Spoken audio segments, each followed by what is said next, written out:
All right, guys. Welcome to Beard of Darkness book reviews. Look at my green screen already messed up.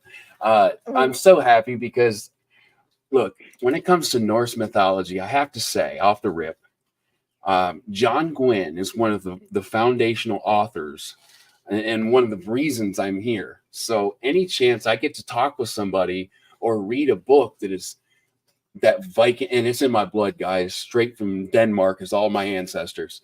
So I have to rep it. I'm here for it, and I'm so glad Mr. SK Putt is here. How are you?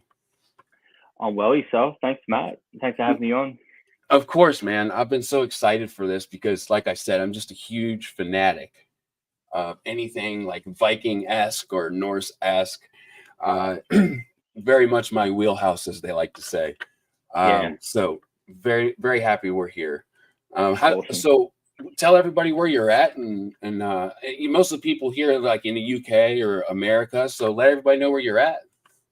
So yeah, I'm from Australia, probably the south part of Australia, in Victoria, just along the beach there.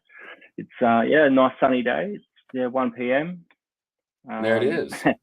a bit I warmish, but yeah, a lot more warmer than it would be your part of the world.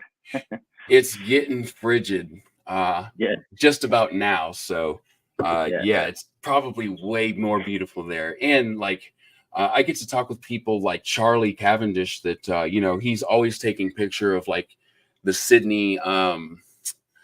What is the name? Har- Harbour Bridge.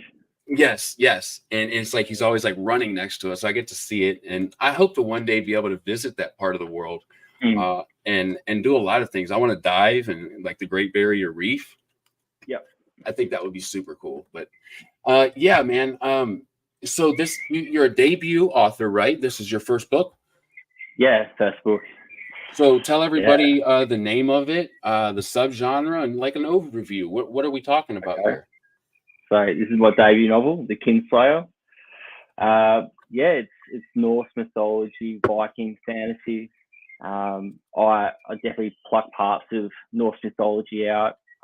So, for example, the snake here is the Midgard serpent in Norse mythology, but I'll flip it around so it's a female. So Jormungandr, it's just Jorma, and there's a wolf here. So the Fenrir, I'll flip it around again to a female, so it's Fenrir. So yeah, you got four different I guess islands in this region called the Fleshlands, where all these people live.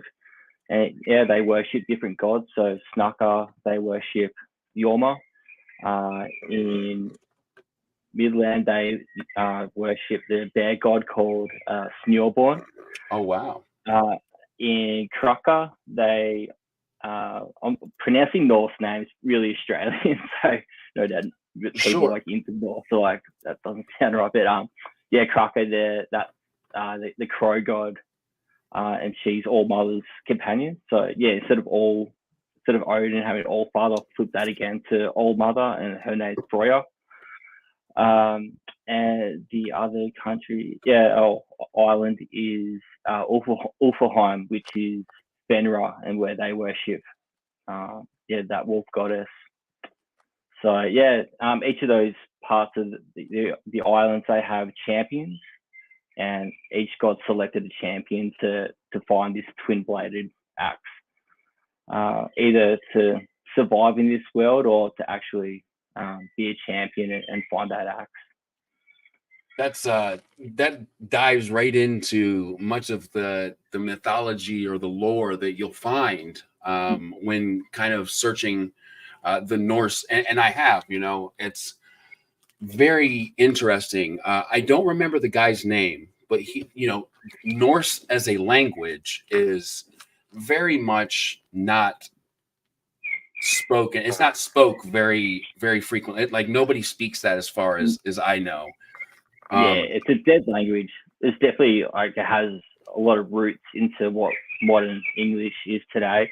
But yeah, for sure, like it's not a spoken language as such. Maybe Iceland, they definitely still use a lot of Old Norse words.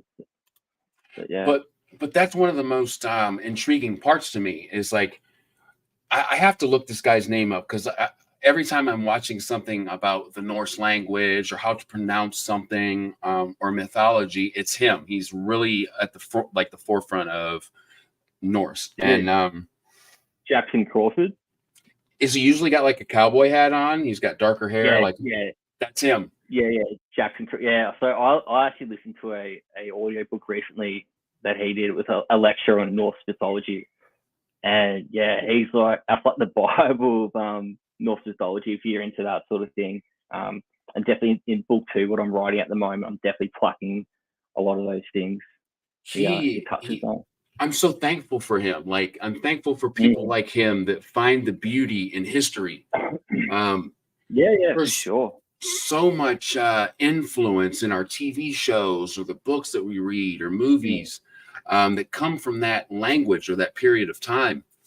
Yeah. And man, it's just so interesting to me and the rituals and what they believed in as far as like an afterlife or the period when Christianity started to become part of their everyday life and kind of had to Mm. make a decision whether to stay what they used to believe, which is paganism, correct? Yeah, correct. Yeah. And then Christianity. So there's multiple points in the timeline as far as history goes that are very interesting, Mm. and to learn about the language of the Norse language or just the mythology. Mm. Um, I don't have it in front of me, but one of the nicest books I have is I wish I knew who made it, but it's Norse mythology. It's like a blue cover. It's a hardback, but it captures all of those gods that you were speaking of and kind of tells Yeah. the beliefs around them and Mm. the kind of the history. So when the Kinslayer, was it your initial idea? You knew you wanted to write Norse mythology, More. Viking-esque? Yeah. So the book that an author you just touched on. So that's like what triggered it off in my brain a few I'm years so ago. jealous that you have the hardcover, bro. There's not many of those. Yeah. Thank you. Um, yeah. I'm reading it. I'm going, this is like I'm playing a video game, but I'm reading a book. It's so epic, just cinematic in every way. Ooh, It just, yeah, it really struck a chord within me to be like, oh, wow. Because I've always had like plot ideas, while I've read books over the years. But that one, I'm like, oh, Norse, that Viking is such a epic landscape and how they mm. speak and what they do and their rituals. And I thought that is a genre I love to get into. And So like yeah, when you read it or even like the history of the people that lived in that time or movies about it, like it's not a half belief kind of thing. These people will die for what they believe in. yeah, they're Passionate. so yeah, it's a great word, passionate for it, and just loyal to their cause, and yeah, it's crazy how just how influential the gods were on them. I feel like in today's world, it's like, oh yeah, I believe in that, I believe in this, but like I'm not really that into it. Where these guys are like, nah, I'm dying, I'm going to Valhalla. That's how Yeah, I'm dying. I'm dying in battle. I'm not dying a greybeard or just so absolutely. yeah, And yeah. something I think John Gwynn did very well, and tell me if you agree, is he Mm. captured these women. Man, look, I have no chance against these women. I'm 6'5", Oh yeah, 240 pounds, and every woman back then is going yeah. to cut my head clean Man, off, guys. Orca's gonna destroy you.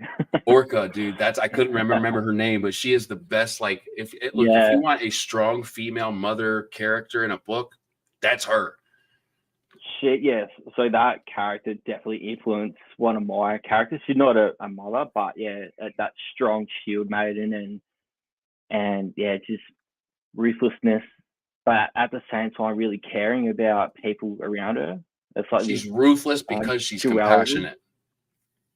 Yeah. You could say that. Yeah, for sure. I love that. I like the ruthless. That's one of my favorite words that I haven't thought of in a while.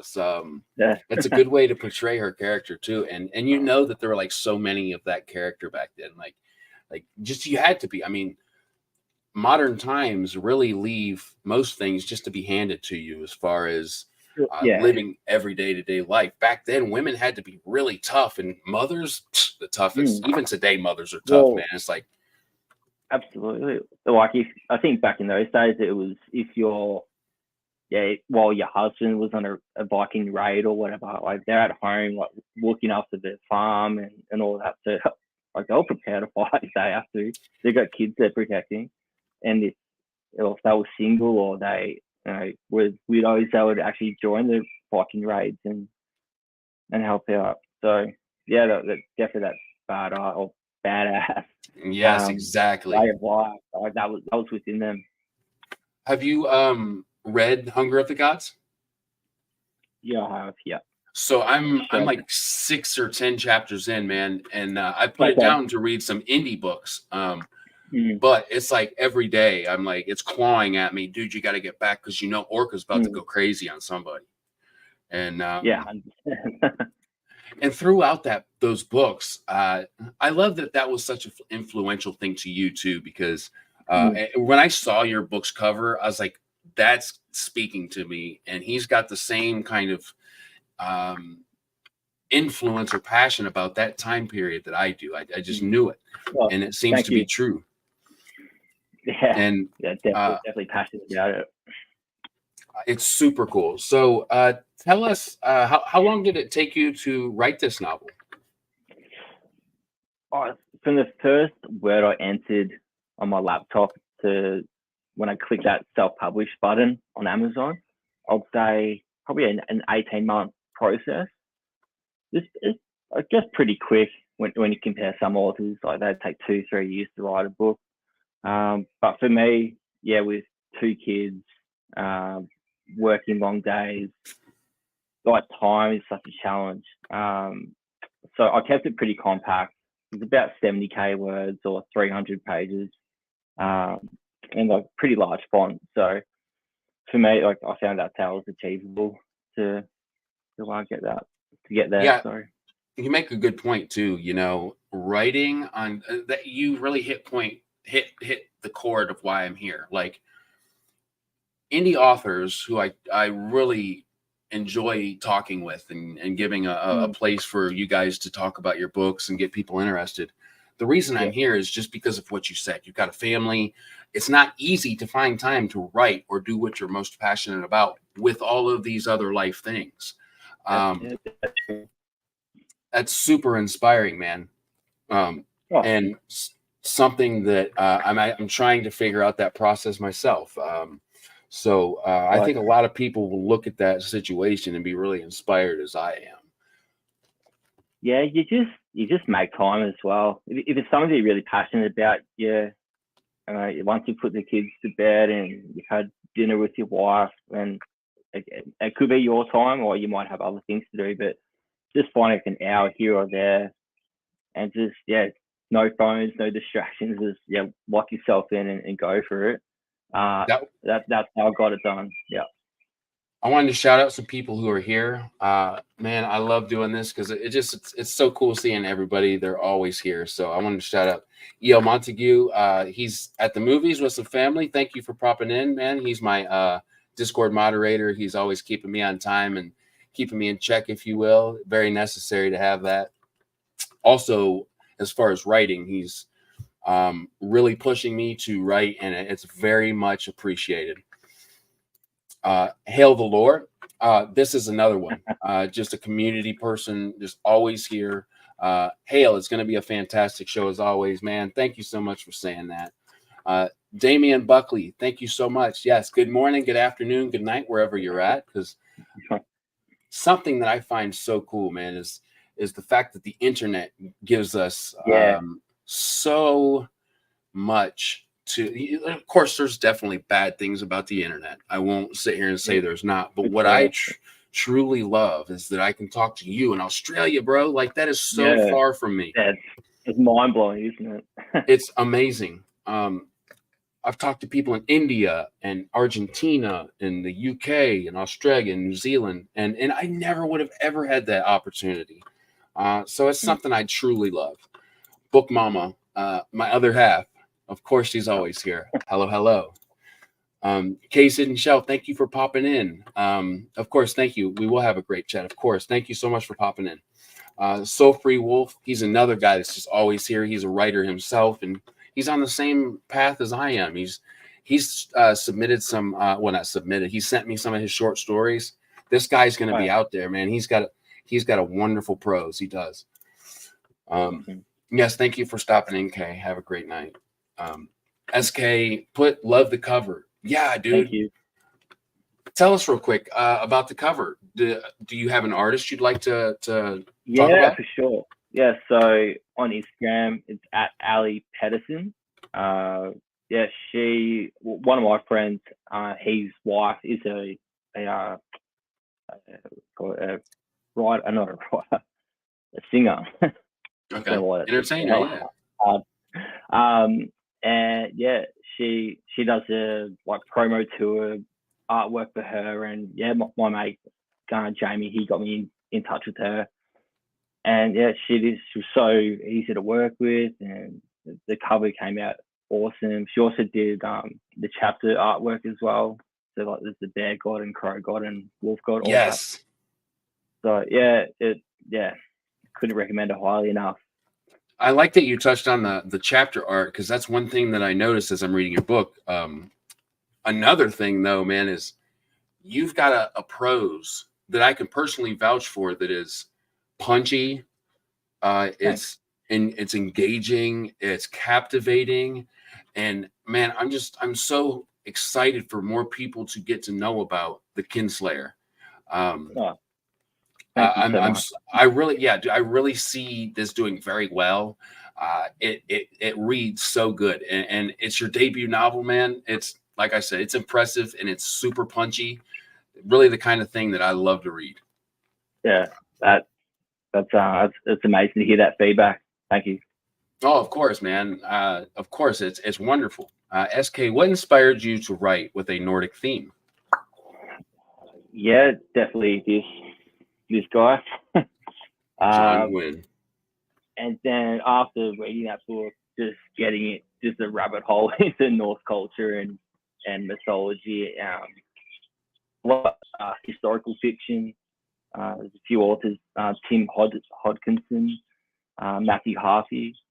So it's just historical fiction, and just the way they talk about those days, and it's so real, and like you feel like you're there fighting amongst the shield wall. So definitely, yeah, those books and mythology pieces. When you read, you said the shield wall. That's something that I think is super intense as far as John's books go, and that are very inspiring too. It's like you get kind of a glimpse of what it was like right there on the front line, like. And he captures that so well, like with thoughts and the little nuances that would really happen. Like you've got things coming at you through these little crevices and can poke you in various ways. Like, and one thing that I think that you probably know as well, that I think helped John do such a wonderful job that captivates us to talk about him. He does reenactments. Yeah, about to say that. Yeah. No, go ahead.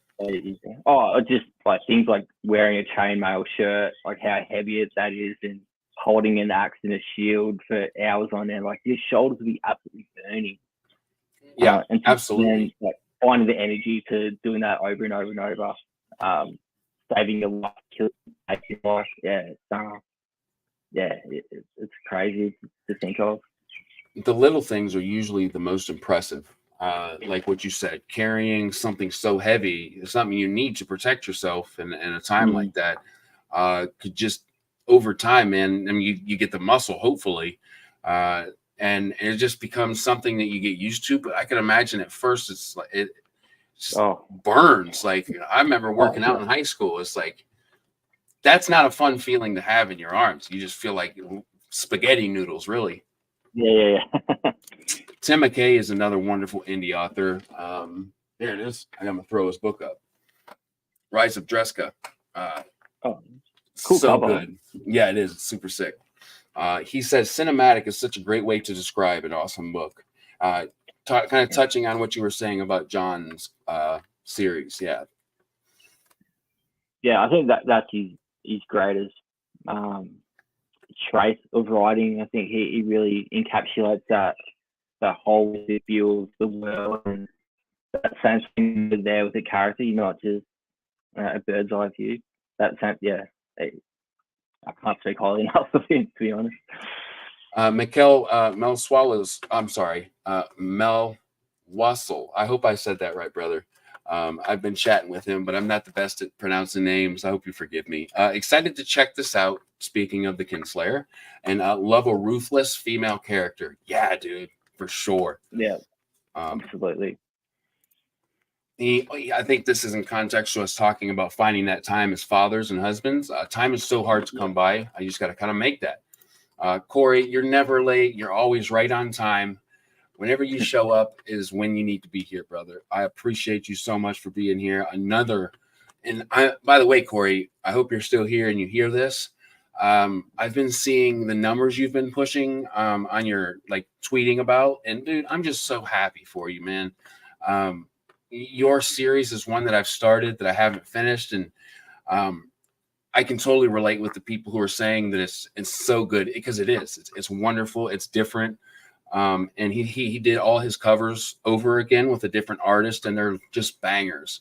So I'm so happy for you, Corey. Keep doing your thing, brother. Joshua Walker, another indie author, just dropping by to say hello from a fellow Aussie. Kinslayer is climbing up my TBR. We'll jump back on for the replay later. Thank you so much, man. Awesome. Michael or Mikel, I hope I'm not butchering it. I'm very interested and went ahead and followed on Twitter as well. Can't stick around though. Thank you for catching the recording, brother. Corey also agrees. He loves Nordic themes. It's in my blood. I feel that, and inspiration as well. And Hail the Lore also says, a ruthless female character that can also be feminine, yes, is absolute best. I totally agree. So what was the most fun? What part of this was a character? Was it the idea? What part of this writing adventure, creating the Kinslayer, was the most fun? For me, so I've never written anything prior to this book as well. So I was completely fresh. So the experience of just losing yourself and writing books and writing chapters and chapters and just getting immersed in your own world, I think to start to in your own head to move you as well. For me, that was such an enjoyable experience of writing. And yeah, just creating characters that you're cheering for, and others you're like, you are a piece of crap. Yeah.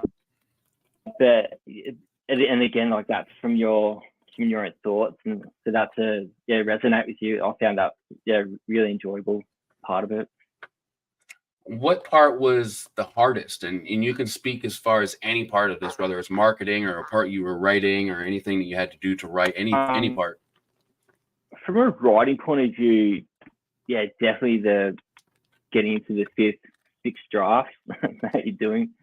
From a character point of view, the hardest part was there's actually a wolf character in this book, and I based it off my chocolate Labrador that passed away 2 years ago. Oh, I'm sorry about that. It was a tragic way he went. But yeah, to give him a bit of a send off, and I think a lot of people that have read the book, they really love that character. So I'm glad that emotional part of it came onto the pages. This is captivating. Real quick, sorry, I'm so sorry to interrupt you, but I want to say something really, really quick. That's part of why I love talking to authors as I'm reading a book or right before, because now I'm going into it knowing that was a part of your life. So sorry, continue. No, that's all good. I guess it's good that the reader can experience that real part of an author's process. Probably the hardest bit overall was definitely publishing the book, just planning it correctly, going back and forth with editors and making sure that it was all smoothed over. Then you're doing a a reread of it, so there's no full stops out of whack or words that don't make sense. Yeah, so definitely, the publishing side of it, I can understand why people go straight to a traditional published way of writing. Sure. Now, I get that answer a lot. Kind of like the writing part was, a process, but then there's the whole after you're done, you have to market yourself and let people know about what you've done and what's out there, and get people excited about it, and continue to read as well. That's always something that, traditional. I talk to traditionally published authors too, and something that they also have to do, even as traditionally published, which many things are easier as far as that process of publishing and getting it out there as a traditional published, obviously.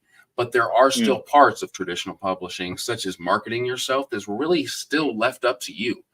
That is absolutely.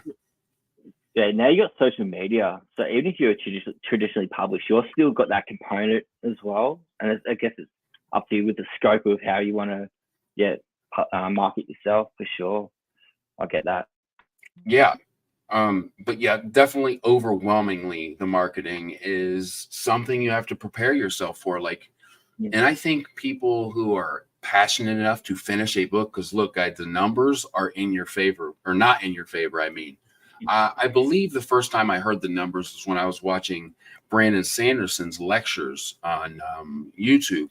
And he's like, out of 20 people who start writing a novel and are very serious about it, like 20%, 2 out of 10 finish a novel. So finishing one you're ahead of the crowd.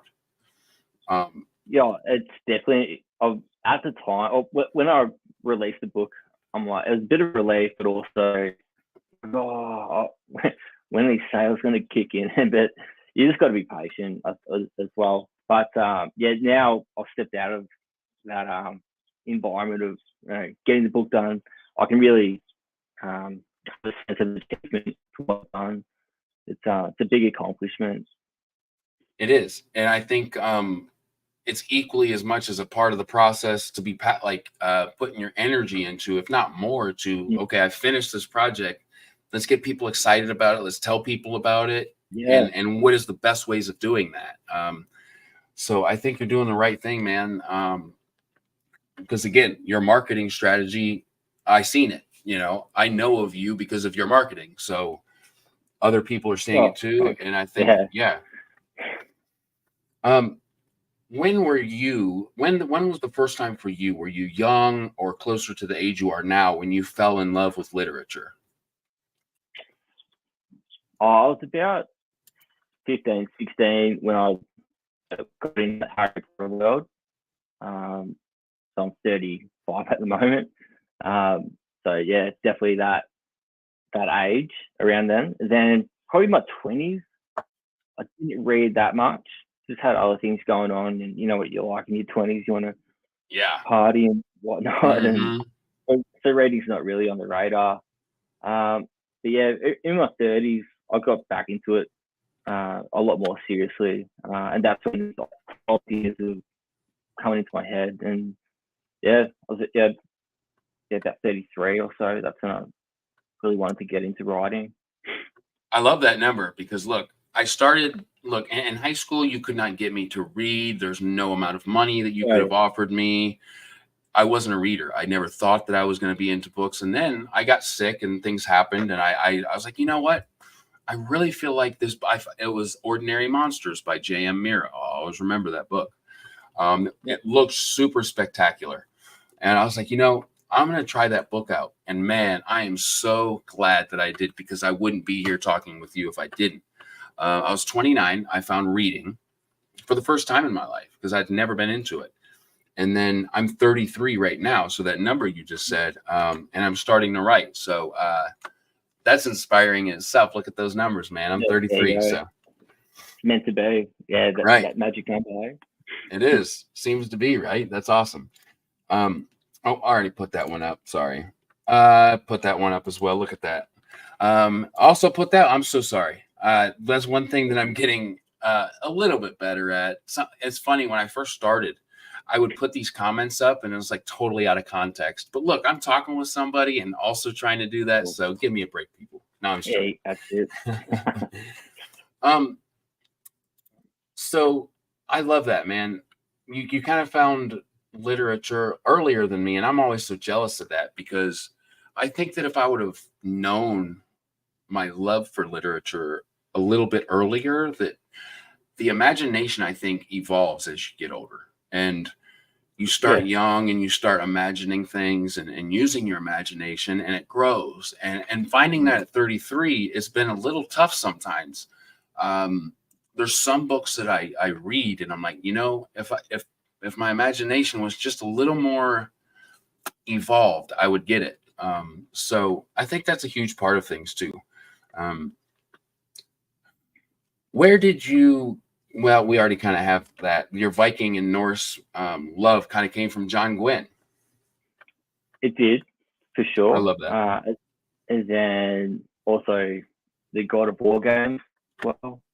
Yes. Yeah. And I've only played a couple of hours into Ragnarok Valhalla, but yeah, definitely those games. Yeah, that axe definitely inspired that. I love that. Yeah. Yeah, and I guess the cinematic scenes, or the way that game's portrayed, I think the story of it, and just the visuals really helped me writing as well. As somebody who just could not stop playing that game, man, you are in for a treat. It gets so much better and so much broader as you go. It almost makes me want to play it tonight after I'm done with this. I beat it already, but man, I sure wish I haven't. Like, yeah, right. It's such a good game, and not just as far as playing a game, like what you said, the story. That's why I play games. I love the stories in games. Yeah. And the morals he's kind of setting into his son, like in this game, man, he just is nailing it as a father. He's very strong. So yeah, the story is so good. Yeah. Corey, yeah, the story went so deep. It did. And there's also a lot of real mythology in those games. You hear every bit of what you said.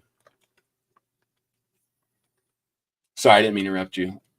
No. They were very similar. I think the only thing, you got Atreus as Loki, but I was Odin. That's like brother, not a distant. It's not even a son. But how they're related in the game, can't remember. Yeah, no. But I know what you're saying, and it's cool. Like, I believe Odin in the game is portrayed like this older man, kind of wise, but I just loved how they portrayed these gods. Either way, yeah, and Corey, absolutely, yeah. His reflections were wonderful. The name I was thinking of. So when it came to reading, as you said you were in your 20s when you really started back reading. Other than John Gwynne, what are some other influential authors to you? Maybe who had their hand in the way that you write today? Definitely, yeah. The way I write, 100% is Robin Hobb. So yeah, she does that first person point of view. Yeah. The way she writes, like, you read some chapters and you're like, my writing sucks. Because she says, she's the best in my opinion. The Witcher books by Andrzej Sapkowski. They got me back into reading in my 30s. The Witcher, and obviously the game. I'm thinking lately that the Witcher books actually have a lot of Nordic themes in it, like the rune stones and how Geralt dresses and whatnot.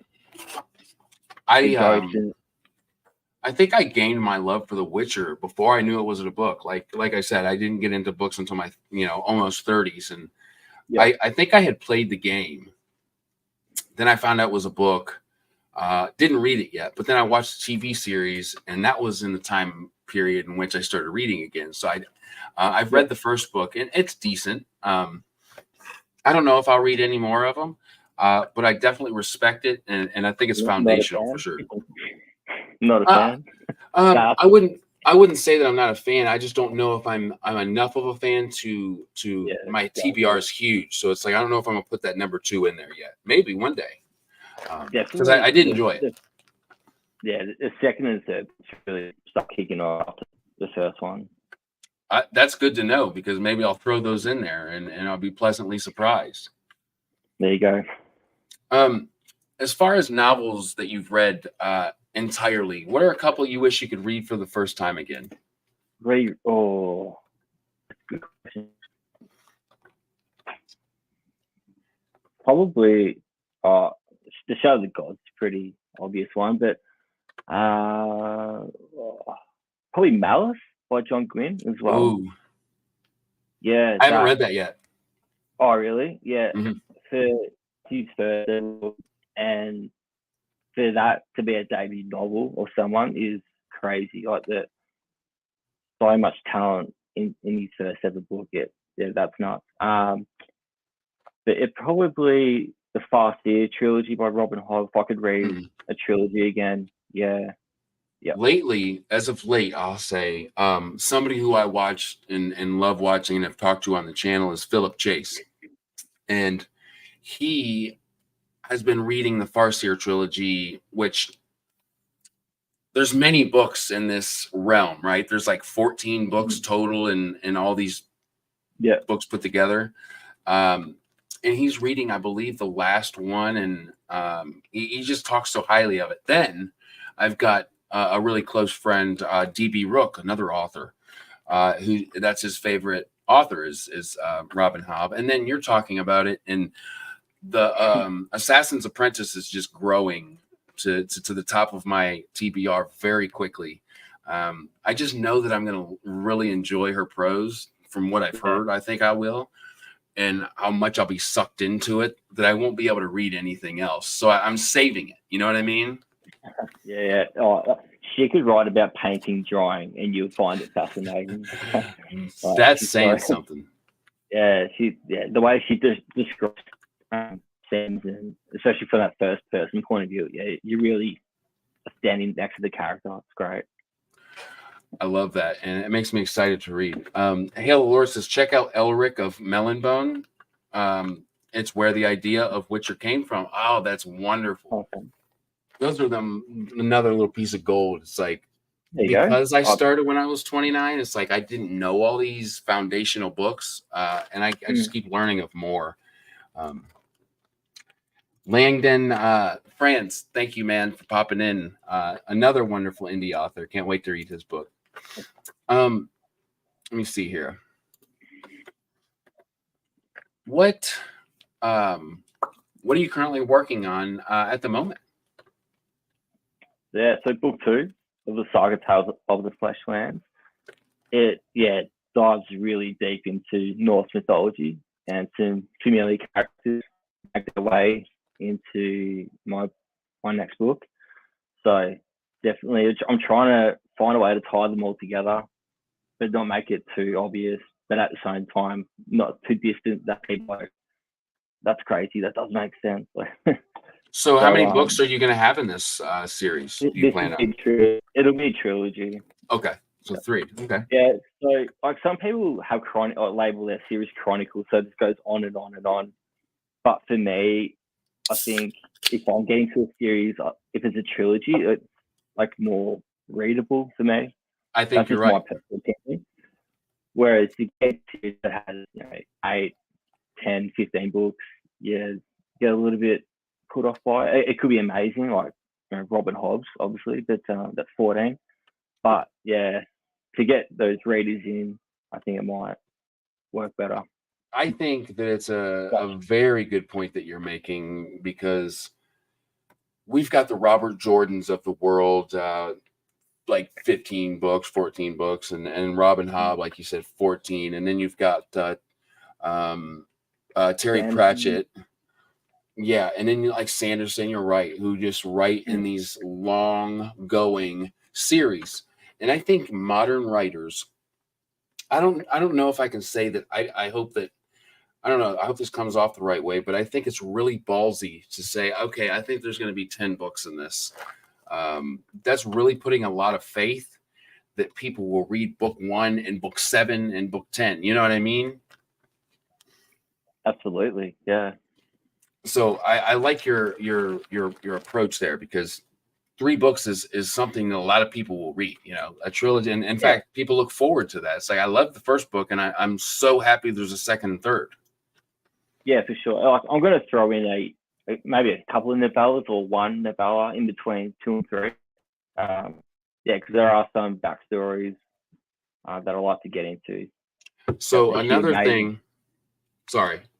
No, just about, there's just some shield maidens, and they fight with one of the characters' dads in one of the stories. Yeah. It's a wonderful thing. The internet's wonderful. It gets us all together, but it does lag, and I'm always interrupting people. So I hope you don't think that's totally not on purpose. No. But no, I totally would. I 100%, 1000% agree that novellas and modern writing and reading are a huge influence on people. Not only if you write one that they can read that ties in maybe to the first book, kind of giving somebody a chance to read your writing and say, "Oh, I'm really interested," or "This isn't for me," without committing to a 300-page novel, can only help you as an author, I think. I just see so many people doing that successfully to say anything other than that. So yeah, I think that's wonderful that you're considering that. And like I said, a trilogy, it's when I see that somebody's writing a trilogy and I'm on book 1, it's like, I love that there's so much commitment from the author, not only to tell the story, but to make it a trilogy, and the fact that they're getting that excitement through books 2 and 3, and that third book's always so exciting to get to. Yeah, it's something the reader can look forward to, and I guess when you get to book 3, it really is maybe more impactful from the reader's point of view, because you know that it's wrapping up and you're savoring those last few chapters. Yeah, 100%. Totally agree with that. So what are you reading? Are you reading anything currently? Yeah, I'm reading the saga of Adis. I can't pronounce it. It's Icelandic. The saga of Adis Ralph by Siobhan Clark. Yeah, it's very heavily myth and lore. Yeah, she writes beautifully as well. And she has a podcast called Myth and Lore Podcast. I'm absolutely loving it. About 3/4 into it. So yeah. I have to check that out. I've never heard of it. I always love that. It's like, I can't wait to read that. And nobody's ever talked to me about that. So it's something I get to look forward to, man. That sounds super cool. What's something self-published. You said she's published? Self-published, indie author. Yeah. See, that's even better in my brain now. Wonderful. Can't wait to check that out. What's a piece of advice you'd give somebody writing their first novel and going to publish it? What's that piece of advice? Patience. That's probably my key advice. And also, if you're really passionate about something, like, you can achieve it. Just, if people don't like it, or if you get bad feedback, don't take it as to take it as like, all right, that's a way to improve your writing, or it's a way to get better. You might need to go back to scratch and start again, or you might see things that people are pointing out in your writing. But yeah, just to get started, just do it. If you really want to write and it's a passion of yours, just do it. I love that, man, because I think a lot of people need to hear that. Me being one, and I'm very lucky to hear it so many times. I hear it all the time. Just do it. Like, if that's something that you want to do, make that time for it, and it's going to be worth it. I mean, I definitely will check that off my bucket list. Like, write a novel, like that's incredible. Whether you're Stephen King or not, like, it's something incredibly cool that you've done. Thanks. Yeah, for sure. So you're working on book 2. Maybe it'll be the same answer. If it is, my bad. But what's next for you? Sometimes I hear about like conventions or things you've been doing other than writing the novel. Yeah, definitely. Yeah, still book 2. Okay.